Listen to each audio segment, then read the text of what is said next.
Hello friends, welcome to Atharv success point. दोस्तों, हमने पत्राचार जो शुरू किया है उसके अगली कड़ी में आज हम शासकीय पत्राचार, शासकीय पत्र या सरकारी पत्र जिसे अंग्रेजी में ऑफिशियल लेटर कहते हैं के बारे में चर्चा करेंगे। आज हम देखेंगे कि सरकारी पत्र का प्रारूप कैसा होता है, सरकारी पत्र की क्या परिभाषा है, कहाँ कहाँ इसका प्रयोग होता है, किन कार्यालयों विभागों से इसका संबंध होता है। तो आइए शुरू करते हैं। सरकारी पत्र, सबसे पहले हम देखते हैं कि शासकीय पत्र या सरकारी पत्र की परिभाषा क्या होती है। परिभाषा समझने से, अगर हम परिभाषा समझते चले जाएंगे हर एक पत्र का, तो परिभाषा समझने के बाद और वो कहाँ से उद्गम होता है, कहाँ वो पहुँचता है, ये अगर हम समझ लेते हैं तो हमें पत्र लिखने में आसानी होती है। आइए हम इसकी परिभाषा करते हैं। सबसे पहले कि शासकीय पत्र की क्या परिभाषा है। अगर हम परिभाषा करना चाहें इसको सीधे सीधे, सामान्य तौर पे कोई इसकी परिभाषा स्पष्ट नहीं दी गई है। इसकी सामान्य एक परिभाषा अगर हम बनाएं तो हम ये कह सकते हैं कि कार्यालयीय पत्राचार या शासकीय पत्राचार का वह प्रारूप जो सरकार के किसी एक पद से दूसरे पद की तरफ प्रेषित किया जाता है। इस पत्र में सरकार से जुड़ी नीतियां, आदेश या सूचनाएं प्रेषित की जाती है एक दूसरे कार्यालय, एक दूसरे पद से दूसरे पद के लिए। ठीक है।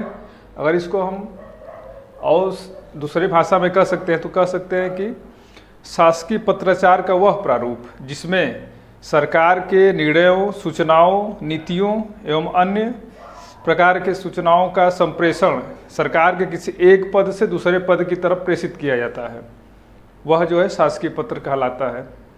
तो शासकीय पत्र की अगर परिभाषा देखते हैं तो कह सकते हैं कि शासकीय पत्र व्यवहार का वह प्रारूप या शासकीय पत्राचार का वह प्रारूप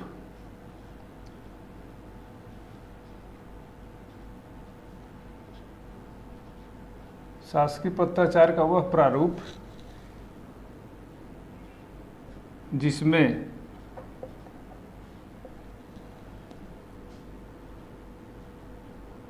सरकार की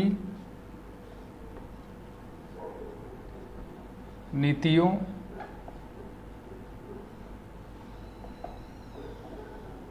सूचनाओं,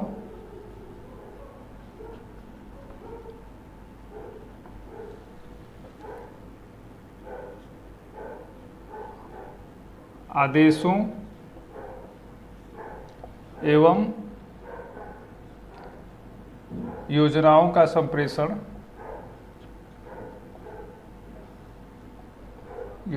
का संप्रेषण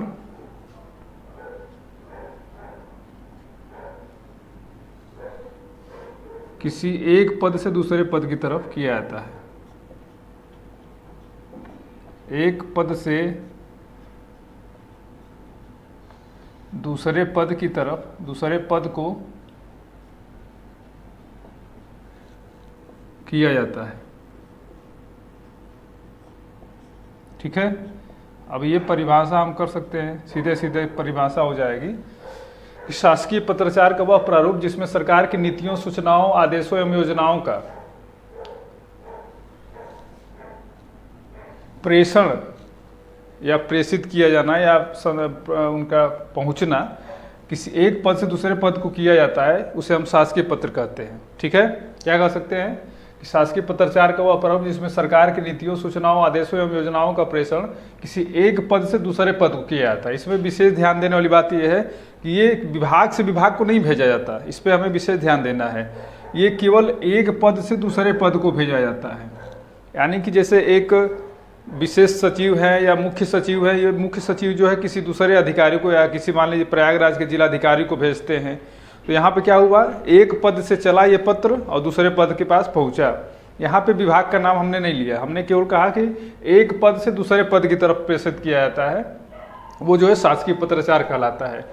अब आप इसको ध्यान से देखें अगर, तो शासकीय पत्राचार में हम क्या कह सकते हैं, जैसे शासन के अंतर्गत जो है शासन के जितने अधिकारी हैं, इस पत्राचार में सबसे बड़ी महत्वपूर्ण चीज़ ये है कि इसमें जो है शासन स्तर पे ही ये पत्र भेजा जाता है। जैसे कि शासन स्तर पे पत्र कौन भेजता है, या तो मुख्य सचिव होंगे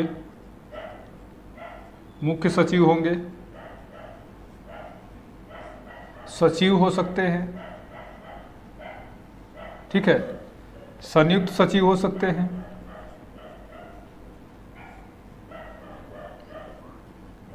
या फिर विशेष सचिव,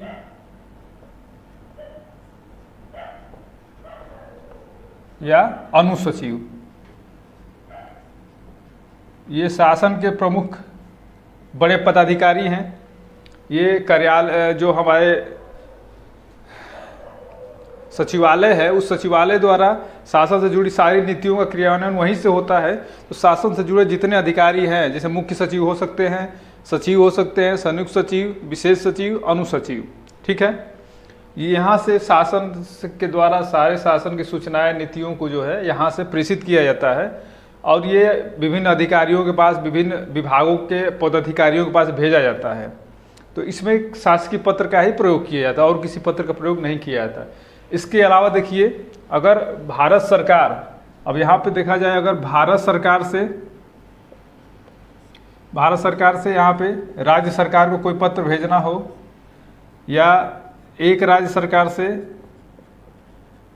दूसरे राज्य सरकार को पत्र भेजना हो, ठीक है, या भारत सरकार द्वारा विदेशी सरकार को पत्र भेजना होगा, तो यहाँ भी हम क्या प्रयोग करेंगे, यहाँ पे भी ये ऑफिशियल या सरकारी पत्र का ही व्यवहार किया जाएगा। भारत सरकार किसी अन्य देश के सरकार को पत्र भेजेगी तो सरकारी पत्र के रूप में, भारत सरकार किसी राज्य को पत्र भेजती है वो भी सरकारी पत्र के रूप में, एक राज्य सरकार दूसरे राज्य सरकार को अगर पत्राचार होता है वहाँ भी सरकारी पत्र का ही प्रयोग किया जाता है। अर्थात हम कह सकते हैं कि शासन स्तर पे शासन की सूचनाओं का, उसके निर्देशों का, किसी नीतियों का शासन के किसी एक पद से दूसरे पद की तरफ प्रेषित किया जाना ही शासकीय पत्र का प्रयोग किया जाता है। और इसके साथ साथ, जैसे मान लीजिए किसी अन्य विभाग से अन्य विभाग के अधिकारी को पत्र भेजना हो, तो वहाँ पे क्या होगा, जैसे भारत सरकार के विभिन्न मंत्रालय, ध्यान रखने वाली बात यह है कि अक्सर गलती हमसे हो जाती है कि जब भारत सरकार के विभिन्न मंत्रालय दूसरे मंत्रालय से संपर्क करेंगे तो वहाँ पे क्या करेंगे, ये दूसरे मंत्रालय में अगर कुछ भेजना हो तो यहाँ पे कभी भी सरकारी पत्र का व्यवहार नहीं किया है। तो ध्यान रखने वाली बात यही है कि एक मंत्रालय से दूसरा मंत्रालय जब पत्राचार करता है तो वहाँ पे सरकारी पत्र का प्रयोग नहीं है। तो वहाँ पे क्या होता है, यहाँ पे कार्यालय ज्ञाप का प्रयोग किया जाता है। ये आपस में कभी भी मंत्रालय जो है कभी भी जो है सरकारी पत्र का प्रयोग नहीं करते। यहाँ पे क्या होता है, कार्यालय ज्ञाप का प्रयोग किया जाता है। ये ध्यान रखने वाली बात है।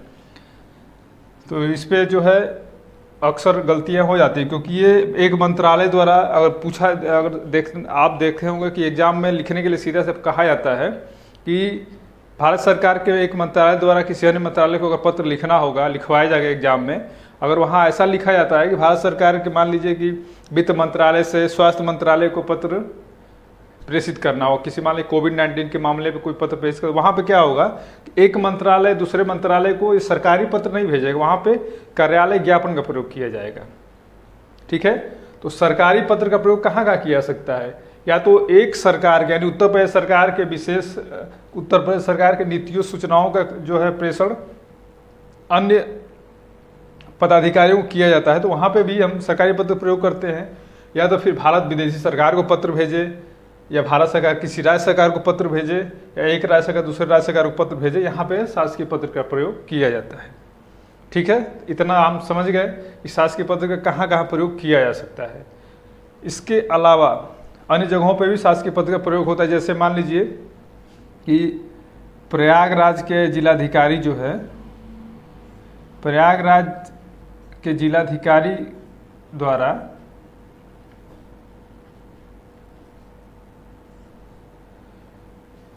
मुख्य चिकित्सा अधिकारी प्रयागराज को पत्र लिखा जाए, अगर मुख्य चिकित्सा अधिकारी प्रयागराज, यहाँ पे कौन सा पत्र प्रयोग होगा, यहाँ भी जो है सरकारी पत्र का प्रयोग होगा। यानी कि प्रयागराज जिलाधिकारी द्वारा मुख्य चिकित्सा अधिकारी को पत्र भेजा जाएगा तो वहाँ भी शासकीय पत्र का ही प्रयोग होगा।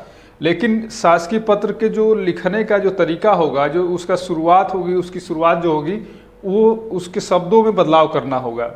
अब ऐसा नहीं है कि जो भारत सरकार द्वारा या राज्य सरकार द्वारा जो पत्र चलता है मुख्य सचिव के द्वारा जिलाधिकारी के लिए, जिसमें हम एक विशेष शब्दावली का प्रयोग करते हैं, ठीक वही शब्दावली प्रयागराज जिलाधिकारी द्वारा भेजा गया पत्र चिकित्सा अधिकारी को, वहाँ पे उस शब्द का प्रयोग हम नहीं करेंगे। इस पे हम आगे चर्चा करते हैं। तो ये हमें समझ में आ गया कि शासकीय पत्राचार का वह प्रारूप जिसमें सरकार की नीतियों, सूचनाओं, आदेशों एवं सुयोजनाओं का प्रेषण किसी एक पद से दूसरे पद को किया जाता है। हमेशा ध्यान रखिएगा, प्रश्न में भी जब भी आपसे पूछा तो यही पूछा जाता है कि उत्तर प्रदेश राज्य सरकार के वित्त विभाग, वित्त मंत्रालय या मुख्य सचिव द्वारा प्रयागराज इलाहाबाद के मुख्य चिकित्सा अधिकारी या मुख्य जिला या जिलाधिकारी को एक पत्र लिखिए। इसमें कुंभ मेला में, जो वार्षिक कुंभ मेला लगता है, कुंभ मेला में सुरक्षा के बेहतर इंतजामात के लिए व्यवस्था सुनिश्चित करें या सरकार को उस क्या क्या सुरक्षा व्यवस्था की उससे अवगत कराएं। तो वहाँ पे क्या होगा कि शासकीय पत्र का ही प्रयोग होगा। ठीक, लेकिन अगर प्रयागराज जिलाधिकारी अपने मुख्य चिकित्सा अधिकारी या प्रयागराज जिलाधिकारी जो है मुख्य पुलिस अधीक्षक प्रयागराज को पत्र लिखते हैं, तो वहाँ भी सरकारी पत्र का प्रयोग होगा, लेकिन उसकी शब्दावली में परिवर्तन आ जाएगा। अभी हम उसके आगे उस पर चर्चा करते हैं कि क्या परिवर्तन होगा। ये परिभाषा क्लियर हुआ। ठीक, इसके बाद जो है हम इसके विशेषताओं पे चर्चा करते हैं।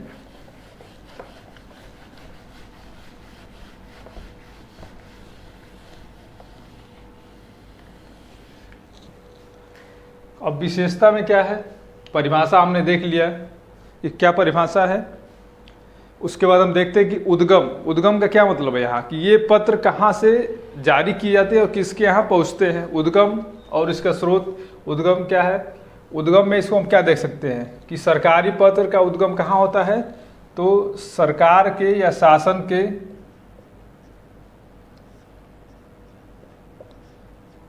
एक पद से दूसरे पद की तरफ।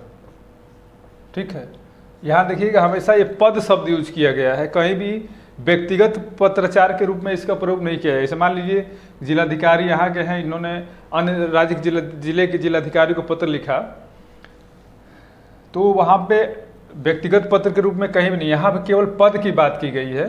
इसलिए इसका उद्गम क्या होगा, शासन के एक पद से दूसरे पद की तरफ, ये इसका उद्गम स्रोत है। यानी कि कभी भी इसका जो है कहीं से भी ये जारी किया जाएगा तो वो एक शासकीय पद होगा।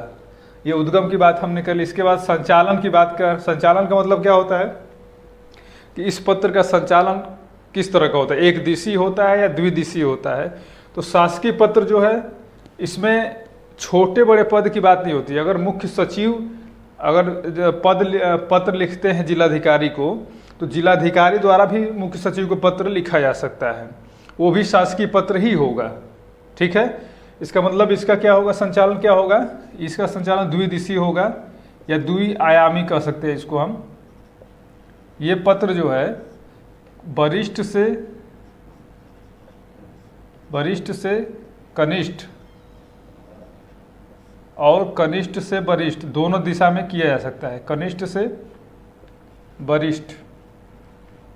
ठीक है, यानी कि वरिष्ठ अधिकारी यानी मुख्य सचिव अगर जिलाधिकारी को पत्र लिख रहे हैं तो जिलाधिकारी भी मुख्य सचिव को पत्र लिख सकते हैं, तो वहाँ पे भी सरकारी पत्र का ही प्रयोग होता है। यानी कि ये वरिष्ठ से कनिष्ठ और कनिष्ठ से वरिष्ठ द्विदिशीय या द्विआयामी पत्र होगा, ये दोनों दिशाओं में चलता है। जैसे अन्य पत्रों में क्या होता है, जैसे आप अगर कार्यालय आदेश की बात करिए, आप कार्यालय आदेश में क्या करेंगे, आप कार्यालय आदेश का मतलब होता है कि ये आदेशात्मक होता है, ये वरिष्ठ पद से ही जारी किया जाएगा अधीनस्थों के लिए। यहाँ पे ये द्विदिशीय नहीं, एक दिशीय पत्र होता है, क्योंकि इसका पालन करना अनिवार्य होता है, क्योंकि यहाँ पे एक आदेश दिया जाता है कोई कार्यालय से संबंधित, उसका पालन करना सभी अधीनस्थ अधिकारियों के लिए अनिवार्य होता है।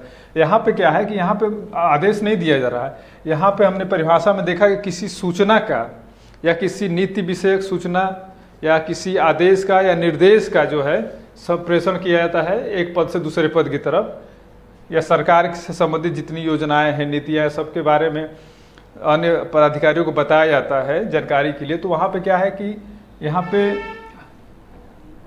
इनको सूचना दी जाए, तो सूचना में ये नहीं दिखा था कि वरिष्ठ को भेज रहे हैं या कनिष्ठ को भेज रहे हैं। अगर यहाँ पे अनुसचिव द्वारा अब देखिए, उत्तर प्रदेश सरकार के अनुसचिव द्वारा भारत सरकार के वित्त मंत्रालय के मुख्य सचिव को पत्र अगर लिखा जाता है तो भी ये पत्र जो है सरकारी पत्र के रूप में भेजा जा सकता है। यानी कि यहाँ उत्तर प्रदेश सरकार के जो है अनुसचिव हैं और यहाँ पे अगर हम इनको भेजा, अगर भारत सरकार के स्वास्थ्य मंत्रालय के सचिव को भेजा जा रहा है तो यहाँ पे ये जाहिर है कि ये पद बड़ा है, ये पद छोटा है, लेकिन फिर भी जो है इस पत्र को भेजा जा सकता है, क्योंकि ये पत्र जो है द्विदिशीय है, द्विआयामी है, क्योंकि इसमें न आदेश दिया जा रहा है न किसी प्रकार का कोई निर्देश दिया। यहाँ पे सूचनाओं का संप्रेषण होता है, ज़्यादातर मामलों में ये सूचनाओं से अवगत कराया जाता है, तो इसलिए इसमें हम दोनों दिशाओं में पत्र को भेज सकते हैं। ठीक है, संचालन को हमने देख लिया। इसके बाद क्या है, विषय वस्तु इसकी क्या होती है। सरकारी पत्र की विषय वस्तु क्या हो सकती है, तो विषय वस्तु में अभी हमने परिभाषा में देखा, इसमें क्या होगा, कोई सूचना होगी, निर्देश हो सकता है, ठीक है, या किसी नीतिगत निर्णय की बात की जा सकती है। अर्थात सरकारी पत्र की विषय वस्तु जो है किसी सरकार की सूचनाएं, निर्देश, नीतिगत निर्णय आदि को एक पदाधिकारी द्वारा दूसरे पदाधिकारी को संप्रेषित किया जाता है। उसका विषय वस्तु में यही विषय वस्तु होगा, उसमें सूचनाएं हो सकती हैं, निर्देश हो सकता है, नीतिगत निर्णय हो सकता है। ठीक है, ये इसकी विषय वस्तु कही जाएगी। अब भाषा की अगर बात करते हैं तो भाषा कैसी होनी चाहिए, इसकी भाषा विषय वस्तु देखिए, ये सरकारी पत्र, इसका प्रारूप जो है नियत होता है, इसमें एक खास शब्दावली का प्रयोग किया जाता है। इसकी भाषा जो है व्यक्तिगत नहीं होती, जैसे कुछ मित्रवत भाषा या आत्मीय भाषा, इस तरह की कोई भाषा। इसकी भाषा जो है एकदम स्पष्ट होनी चाहिए, किसी प्रकार की इसमें अस्पष्टता नहीं होनी चाहिए, स्पष्ट, नियत, ठीक है, नियत, रूढ़ और औपचारिक होती है भाषा। ये इसकी भाषा की विशेषताएं हैं, यानी कि भाषा स्पष्ट हो, नियत हो, रूढ़ हो और औपचारिक हो। इसमें व्यक्तिगत विचारों के लिए कोई जगह नहीं है।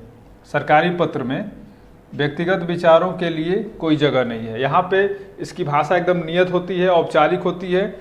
सभी विभागों में एक प्रकार की भाषा संप्रेषित की जाती है। सरकारी पत्र के लिए व्यक्तिगत विचार यहाँ पे नहीं होते, इसलिए क्या कर सकते हैं कि भाषा इसकी स्पष्ट हो, बिल्कुल नियत हो, रूढ़ हो, औपचारिक हो, और सभी विभागों द्वारा एक ही भाषा का प्रयोग किया जाता है। और शैली की अगर हम बात करते हैं कि भाषा के साथ शैली इसकी क्या हो सकती है, तो इसको कैसे लिखा है, इसको हम अन्य पुरुष शैली में लिखते हैं। अन्य पुरुष शैली में इसको हम लिख सकते हैं। जैसे उत्तम पुरुष में क्या होता है, उत्तम पुरुष में सीधे आप जो है एक्टिव वॉइस में बोलते हैं किसी चीज़ को, यानी कि जैसे आप कह सकते हैं, मान लीजिए कोई मुख्य सचिव है, वो कहता है, मुख्य सचिव जो है कह सकता है कि क्या नाम है, मुख्य सचिव द्वारा ये कहा जा सकता है कि मैं आपको बताना चाहता हूं। इस तरह की भाषा का प्रयोग अगर आप करते हैं तो वो क्या होता है, उत्तम शैली की भाषा होती है। यानी डायरेक्ट आप एक्टिव मूड में आप ये पत्र लिख रहे हैं, तो ये पत्र यहाँ पे नहीं चलेगा, क्योंकि यहाँ पे जो मुख्य सचिव है ये अपनी तरफ से वो पत्र नहीं लिख रहे हैं। वो जो भी बोलेंगे, जो भी वो पत्र भेजेंगे, वो सरकार की नीतियों से संबंधित होगा, सरकार के कहने पे ही होगा। इसलिए यहाँ पे अन्य पुरुष शैली की बात की जाती है। अन्य पुरुष शैली में हम क्या लिखते हैं, मुझे आपसे या आपको सूचित करने का निर्देश प्राप्त हुआ है। सूचित करने का निर्देश हुआ है, अर्थात ये मुझे निर्देशित किया गया है, ठीक है, निर्देश हुआ है। मुझे आपको सूचित करने का निर्देश हुआ है, या मुझे निर्देश प्राप्त हुआ है, या निर्देश हुआ है कि मैं आपको निर्देश हुआ है कि, अब इसके बाद जो भी सूचनाएं होंगी आप लिख सकते हैं। इसलिए यहाँ पे अन्य पुरुष शैली की बात, पैसिव शैली की बात की जाती है, वहाँ पे एक्टिव नहीं होना है, वहाँ पे क्या है, अन्य पुरुष में आपको ये भाषा लिखनी है, उसकी शैली जो है अन्य पुरुष में होगी। ये आप जब विशेषता लिखेंगे इसकी तो इस पे ध्यान रखना होगा किस शैली में जो है हम इसको लिखते हैं, ठीक है। तो शैली के बाद क्या है, संबोधन। अब संबोधन भी इसका नियत होता है, इसमें हमें बस एक ही शब्द का प्रयोग ज़्यादातर देखने को मिलता है, महोदय। महोदय के अलावा या महोदय या महोदया, ये दो शब्द ही हमें संबोधन में लिखने होते हैं। इसके अलावा कोई भी संबोधन का अन्य प्रारूप शासकीय भाषा में नहीं चलता है। महोदय और महोदया। समापन में हम क्या करते हैं, बस एक शब्द है समापन में, क्या है, वो है भवदीय। सरकारी पत्र में भवदीय। भवदी के अलावा और किसी प्रकार का आपका या भवनिष्ठ या ससम्मान, ये सब शब्दों को प्रयोग इसमें नहीं किया जाता, केवल भवदी का प्रयोग किया जाता है समापन के रूप में। संबोधन के रूप में महोदय महोदया का प्रयोग किया जा सकता है, ठीक है। ये हमारा इसकी जो है विशेषताएं हो गई, सरकारी पत्र की विशेषताएं हो गई। अब इसमें हमें ध्यान देने वाली बातें कुछ हैं जिस पे हम चर्चा करते हैं। सरकारी पत्र सर्वाधिक प्रमुख पत्र है और इसकी भाषा स्पष्ट है, शैली स्पष्ट है, इसमें ज़्यादा व्यक्तिगत सुझाव या व्यक्तिगत किसी प्रकार का विचार प्रस्तुत नहीं किया जाता है।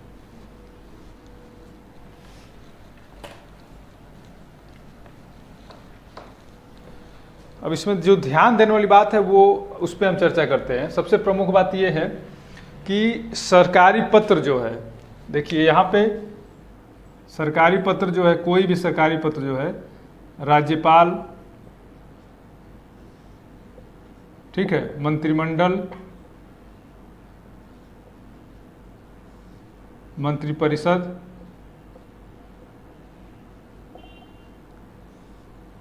अर्थात कोई भी अगर मुख्य सचिव अगर पत्र जारी करते हैं तो वो उनका खुद का व्यक्तिगत विचार नहीं होता, वहाँ पे क्या है, या तो राज्यपाल की तरफ से अर्थात शासन की तरफ से जो है पत्र जारी किए जाते हैं। और अगर भारत सरकार का पत्र हो तो वहाँ पे हम लिख सकते हैं कि राष्ट्रपति, प्रधानमंत्री, अर्थात इनकी तरफ से। आप जानते हैं कि हमारा राज्य का कोई भी शासन जो है राज्यपाल के अंतर्गत क्रियान्वित होता है, उसी तरह से राष्ट्रपति राष्ट्र का प्रमुख होता है, प्रधानमंत्री प्रमुख होता है। तो जो भी शासनादेश जारी किए जाएंगे, जो भी पत्र या जो कि शासकीय निर्णय लिए जाएंगे, वो किसके माध्यम से होगा, या तो राज्यपाल के माध्यम से होगा या तो राष्ट्रपति के माध्यम से होगा। तो जब यहाँ से पत्र जारी किया जाएगा वहाँ पे हम हमेशा एक ही शब्द का प्रयोग करेंगे। ज़्यादातर क्या होगा, यहाँ पे हम लिखेंगे मुझे यह कहने का निर्देश हुआ है, ठीक है, कहने का निर्देश हुआ है। निर्देश हुआ है या निर्देश है, यानी कि I have been directed to say that, यहाँ पे यही कहा जाएगा कि मुझे यह कहने का निर्देश हुआ है, या I have been directed to inform you, मुझे आपको यह सूचित करने का निर्देश हुआ है। यहाँ भी इसको भी हम लिख सकते हैं, यहाँ पे यही कहा जाएगा।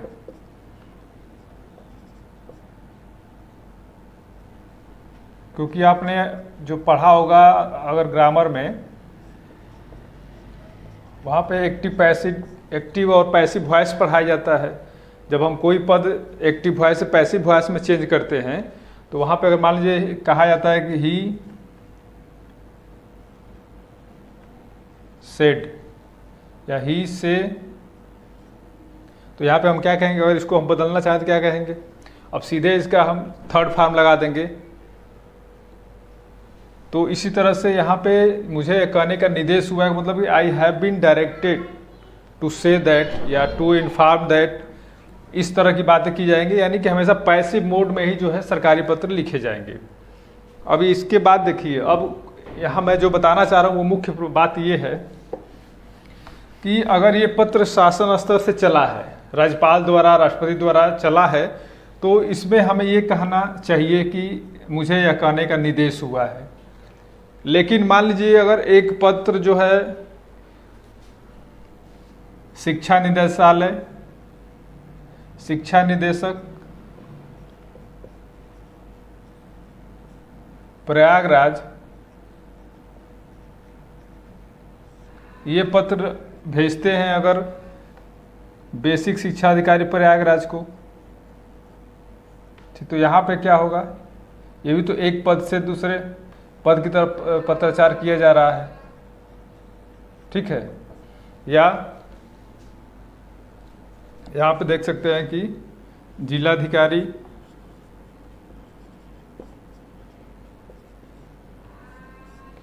प्रयागराज अगर ये पत्र भेजते हैं जिलाधिकारी वाराणसी को,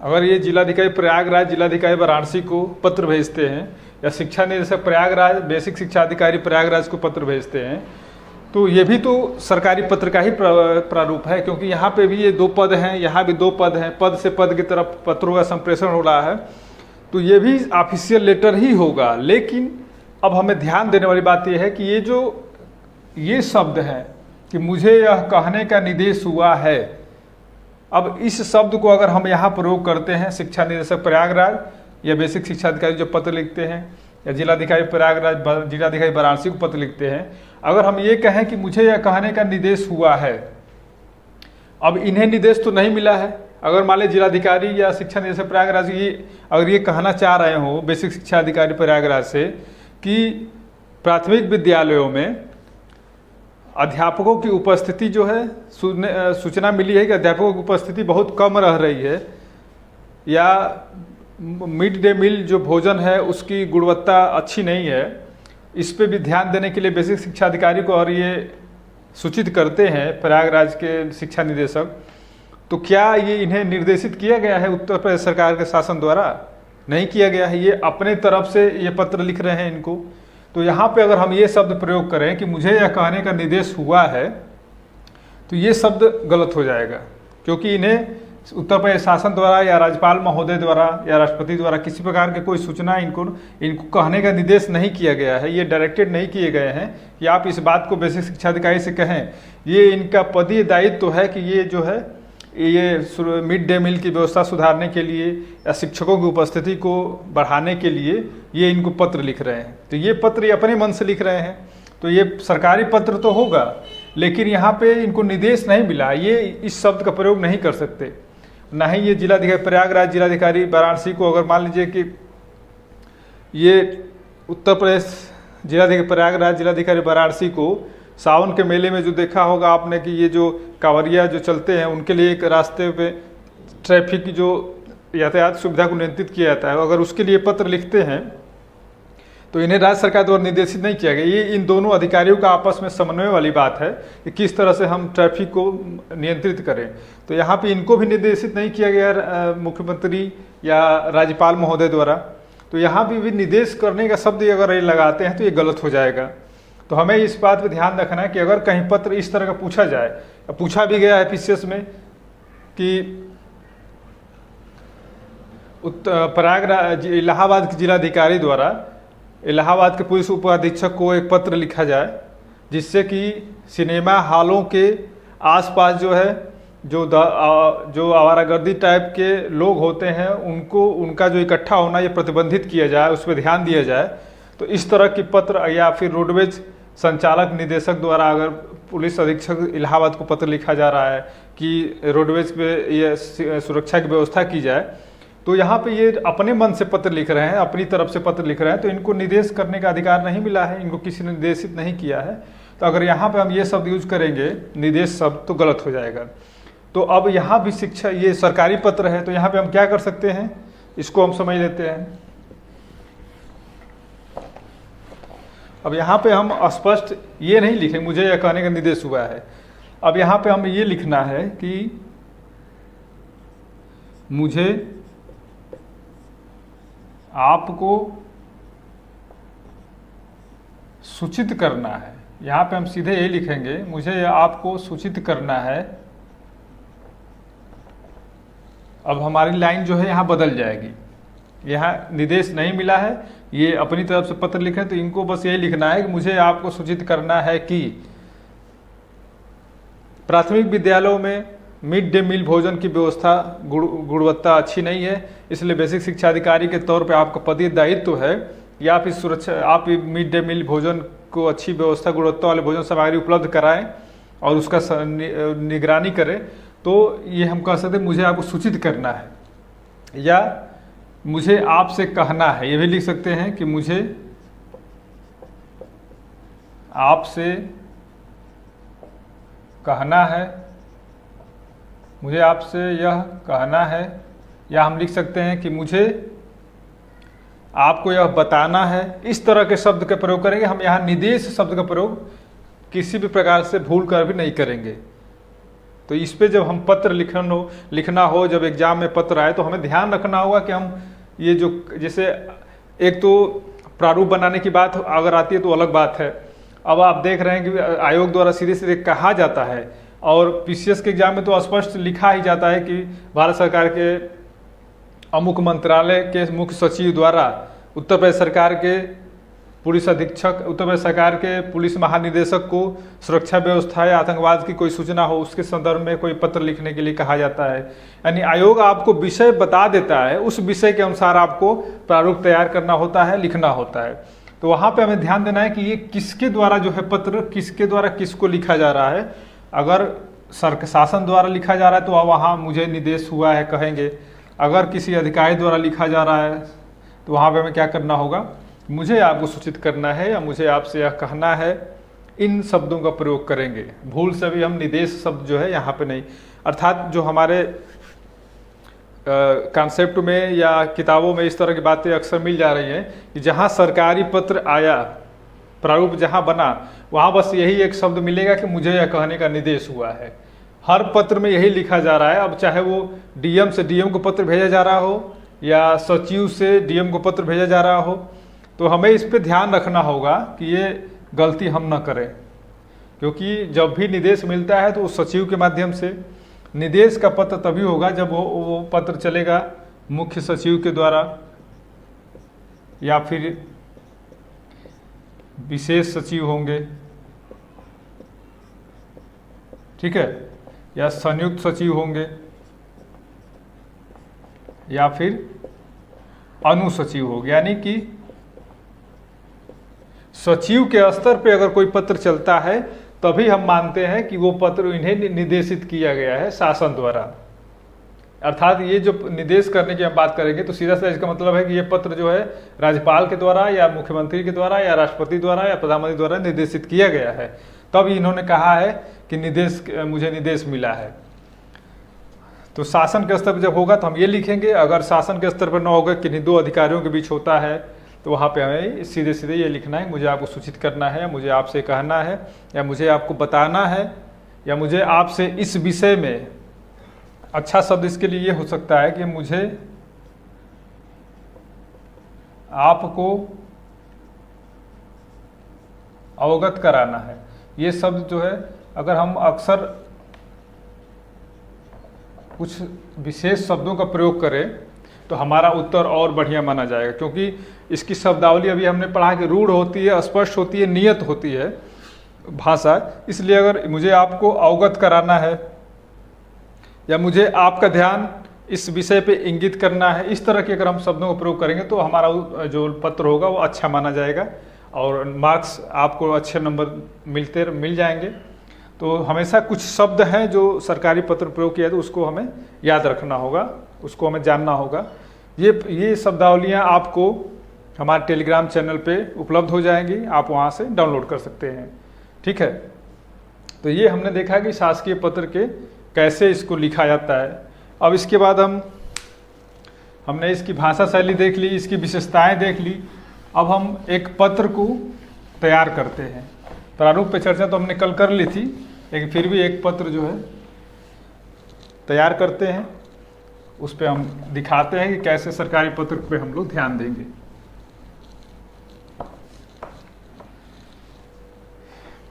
सरकारी पत्र में एक विषय पे हमें और एक बात पे और हमें ध्यान रखनी होगी कि जब भी हम सरकारी पत्र लिखें तो उस पर जो है हमें कुछ शब्द हैं वो फिक्स हैं कि इन्हें ही लिखना है, कहाँ लिखना है ये भी हमने कल चर्चा की। आज एक बार हम फिर चर्चा कर लेते हैं शासकीय पत्र को, तो कुछ चीज़ें और भी स्पष्ट होगी, अभी हम आगे चर्चा करते हैं उस पर। तो एक पत्र का नमूना हम लेते हैं। देखिए एक चीज़ होता है, यहाँ भी कन्फ्यूजन होता है, इसको भी हम दूर कर लेते हैं। हम जब परीक्षा हाल में बैठते हैं तो वहाँ पे हमसे ये लिखा जाता है कि दो शब्द लिखा है। एक तो लिखा जाता है कि शासकीय पत्र का प्रारूप बनाइए,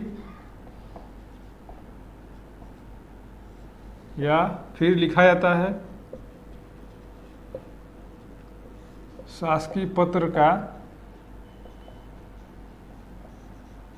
लिखित प्रारूप प्रस्तुत कीजिए,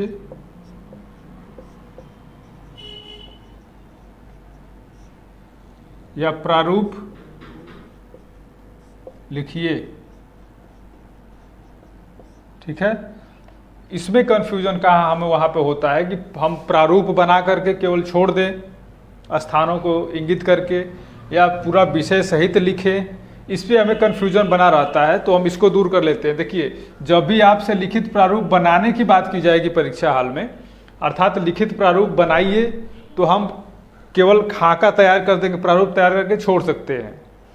लेकिन जब भी लिखित प्रारूप की बात की जाएगी, प्रस्तुत करने की बात की जाएगी, तो वहाँ पे हम क्या करेंगे, वहाँ पे हम पूरी तरह से विषय सहित जो है उसे हम लिखेंगे।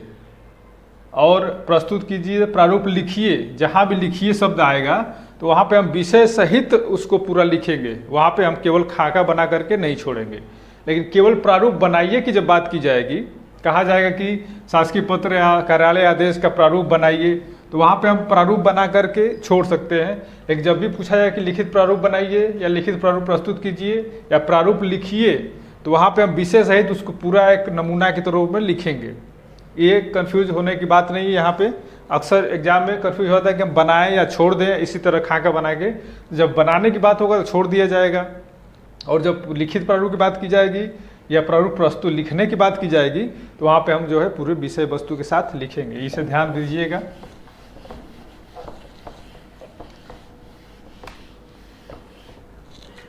अब हम एक पत्र लिखते हैं ताकि उसका अभ्यास कर लिया जाए। एक सरकारी पत्र हम बनाते हैं, तो आइए शुरू करते हैं। तो जैसा कि हमने देखा, कल हमने पढ़ा कि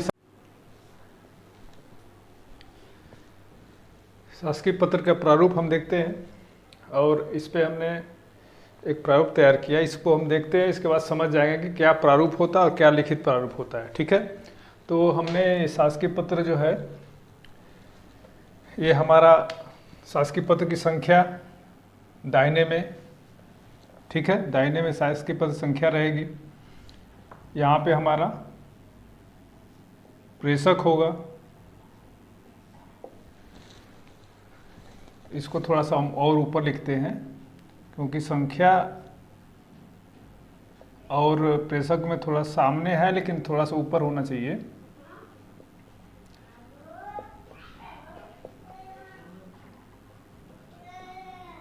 ठीक है, ये हमारी संख्या हो गई 10 क ग 2020। इसके बाद हम लिखेंगे प्रेषक अबस विशेष सचिव स्वास्थ्य विभाग उत्तर प्रदेश शासन। यहाँ हमें ध्यान रखना है कि हमें हमेशा कामा लगाना है। यहाँ भी कामा होगा, यहाँ भी कामा होगा, यहाँ भी होगा, और यहाँ पे फुल स्टॉप होगा। ठीक है, प्रेषक के बाद हम लिखेंगे सेवा में मुख्य चिकित्सा अधिकारी प्रयागराज। ठीक है, इसके बाद अनुभाग 3 स्वास्थ्य एवं चिकित्सा, जो अनुभाग बटे होते हैं।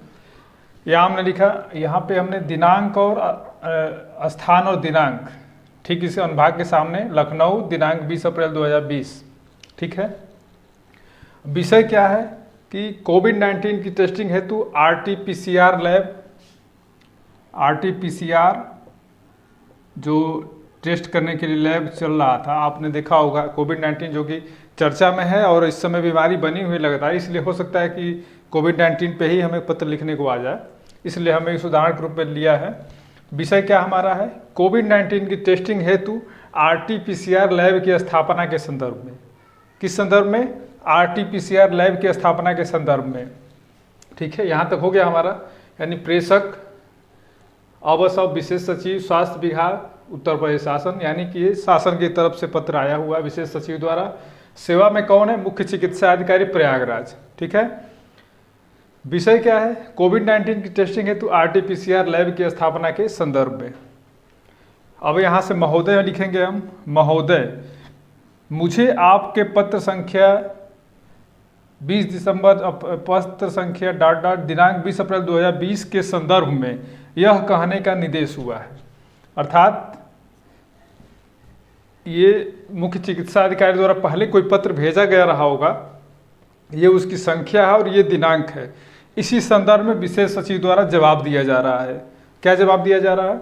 महोदय, मुझे आपके पत्र संख्या इतने दिनांक 20 अप्रैल 2020 के संदर्भ में यह कहने का निर्देश हुआ है कि कोविड-19 की टेस्टिंग हेतु प्रयागराज चिकित्सालय, ठीक है, प्रयागराज चिकित्सालय कैंपस में RT-PCR लैब की स्थापना हेतु राज्यपाल महोदय द्वारा स्वीकृति प्रदान की गई है। किसके द्वारा स्वीकृति प्रदान की गई है? राज्यपाल महोदय द्वारा। हमें शब्दों पर ध्यान देना है। क्या है कि मुझे आपके पत्र संख्या इतने 20 अप्रैल 2020 के संदर्भ में यह कहने का निर्देश हुआ है कि कोविड-19 की टेस्टिंग हेतु प्रयागराज चिकित्सालय, यानी कोई प्रयागराज चिकित्सालय है, उसके कैंपस में यानी उसके प्रांगण में ही RT-PCR लैब की स्थापना हेतु राज्यपाल महोदय द्वारा स्वीकृति प्रदान की गई है। अर्थात इन्होंने कभी पत्र भेजा होगा कि यहाँ पे टेस्टिंग के लिए एक लैब की आवश्यकता है, तो वहाँ पे राज्यपाल द्वारा उसकी स्वीकृति प्रदान की गई है। अब दूसरा, यहाँ पे एक हमारा पैराग्राफ पूरा हुआ। पहले में हम कोई संख्या नहीं डालेंगे, दूसरे में हम संख्या डालेंगे। दूसरा, RT-PCR लैब की स्थापना हेतु स्थान निर्धारित कर यथाशीघ्र शासन को अवगत कराएं। अर्थात विशेष सचिव द्वारा ये कहा जा रहा है कि RT-PCR लैब जो प्रयागराज चिकित्सालय में स्थापित किया जाने वाला है, उसकी कोई स्थान विशेष होगा, किस साइड में किधर स्थापित किया जाएगा। इसके लिए कहा गया कि RT-PCR लैब की स्थापना हेतु स्थान निर्धारित कर यथाशीघ्र शासन को इससे अवगत कराएं। ठीक है, ये पत्र पूरा हुआ हमारा। अब इसके बाद यहाँ पे हम क्या लिखेंगे? ये इसका आगे का हिस्सा यहाँ से शुरू किया हमने। भवदीय, क्योंकि ये सीधे सचिव द्वारा आ रहा है, यानी कि ये जो है शासन द्वारा दिया गया है। यहाँ लिखेंगे भवदीय, हस्ताक्षर करेंगे। सचिव का नाम क्या है? अबस विशेष सचिव, यहाँ फुल स्टॉप लगाएंगे हम। ठीक है, भवदी के बाद प्रतिलिपि कई लोगों को भेजी जानी है ताकि कार्रवाई आगे की जा सके, क्योंकि शासन से संबंधित कार्रवाई कई विभागों में होती है। तो प्रतिलिपि निम्नलिखित को सूचनार्थ एवं आवश्यक कार्रवाई हेतु प्रेषित। अब देखिए, यहाँ भी जो है पत्र संख्या डाल दी जाती है और दिनांक डाल दिया जाता है, ताकि ये प्रतिलिपि जब हम भेज रहे हैं तो भेजने वाले को ये पता हो कि किस दिनांक और किस संख्या के पत्र को हम भेज रहे हैं। तो यहाँ पे हम क्या लिख सकते हैं? यहाँ पे लिख सकते हैं कि संख्या एवं दिनांक, या तो हम पूरा यहाँ लिखें या फिर बस इतना लिख कर छोड़ सकते हैं कि संख्या एवं दिनांक यथोक्त या यथोपरि, इतना लिख के हम छोड़ देंगे कि संख्या एवं दिनांक यथोक्त, यानी जो ऊपर कहा गया है, यानी ये वाला, या दिनांक वाला स्थान ये है, या फिर हम लिख सकते हैं कि संख्या एवं दिनांक यथोपरि या उपयुक्तानुसार, यानी जो ऊपर कहा गया उसी के अनुसार। तो यहाँ भी हम संख्या लिख देते तो और बढ़िया है, ताकि भेजने वाले को ये कन्फ्यूजन ना हो, इसलिए यहाँ भी लिख दिया जाता है। अब क्या करना है? प्रति निम्नलिखित को सूचनार्थ एवं आवश्यक कार्यवाही हेतु प्रेषित, यानी प्रतिलिपि जो है सूचना एवं आवश्यक कार्यवाही हेतु प्रेषित की जा रही है। किसको प्रेषित की जा रही है? महालेखाकार प्रयागराज। जानते हैं कि उत्तर प्रदेश शासन का महालेखाकार जो है प्रयागराज में, महालेखा अधिकारी यहाँ प्रयागराज में रहते हैं, उनको आप बताएंगे। फिर मुख्य सचिव स्वास्थ्य विभाग को भी बताना होगा।